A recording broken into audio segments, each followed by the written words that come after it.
You play better in practice than you do in real matches, and it has nothing to do with your technique. Here's the fix. The gap between who you are during a casual practice session and who you become the second the score actually matters is one of the most frustrating things in badminton, and almost nobody explains what's actually causing it. It's not nerves in the way people usually mean it. It's 5 specific things that happen to your brain and your body the moment the context changes from practice to competition. By the end of this video, you'll know exactly what those 5 things are and how to start fixing them. You've probably told yourself this before. I just need to relax more. I just need more match experience. It'll go away with time. Sometimes that helps a little. It doesn't fix the actual mechanism. Wrong target. The problem isn't a general feeling of nervousness. You can just relax away. It's specific changes in what your brain is trying to do, how it fills silence, and how your body physically responds to pressure. Relaxing your shoulders for 2 seconds before a match doesn't touch any of that. 1. In practice, you're free. In a match, you're protecting something. Here's what changes the moment a score starts mattering. In practice, your only job is to play well. Try things. See what happens. There's no cost to missing a shot. Your brain is fully focused on the process of playing because there's nothing else to focus on. In a match, that job quietly changes. Without deciding it consciously, your brain stops trying to play well and starts trying not to lose. Your swing gets shorter because shorter feels safer. Your shots get more conservative because anything creative feels like a gamble. And the cruel part is, the more you try not to lose, the more you actually do. The fix isn't to care less. You're going to care. That's fine. The fix is to change what you're protecting. Instead of protecting the result, protect the process. Your job on any single point isn't to win the match. It's to execute the shot you actually trained. The score takes care of itself when you do that consistently.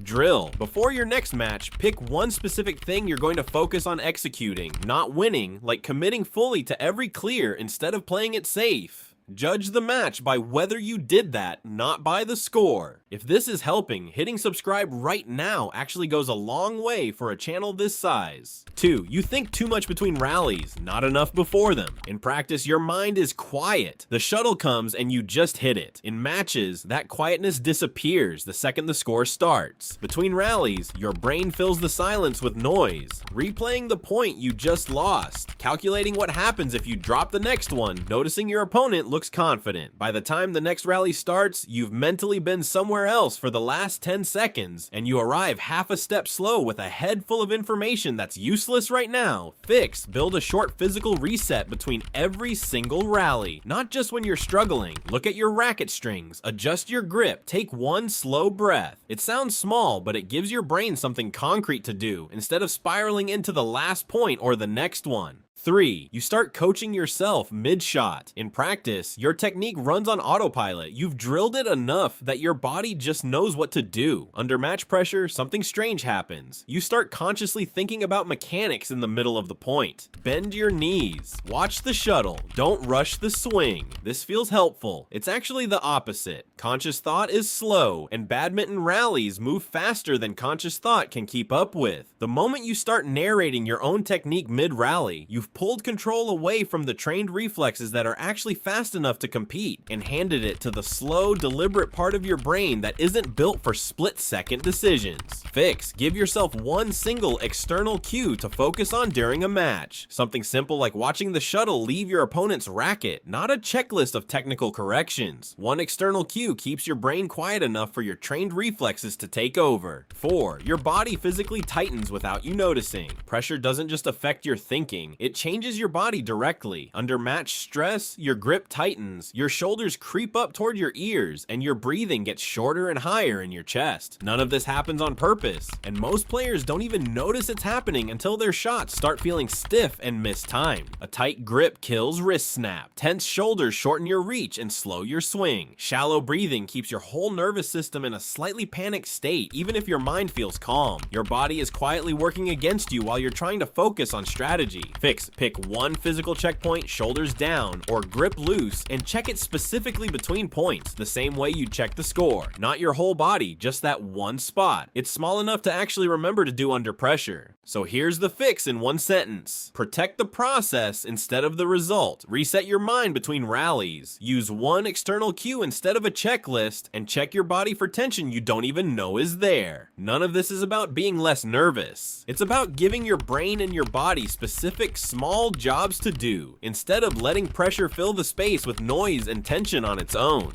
Try just one of these in your next match. The physical reset between rallies is usually the easiest place to start, and notice how much closer your match game starts feeling to your practice game. If this helped, let me know in the comments which one hit closest to home. And if you want more of this, subscribe. See you in the next one.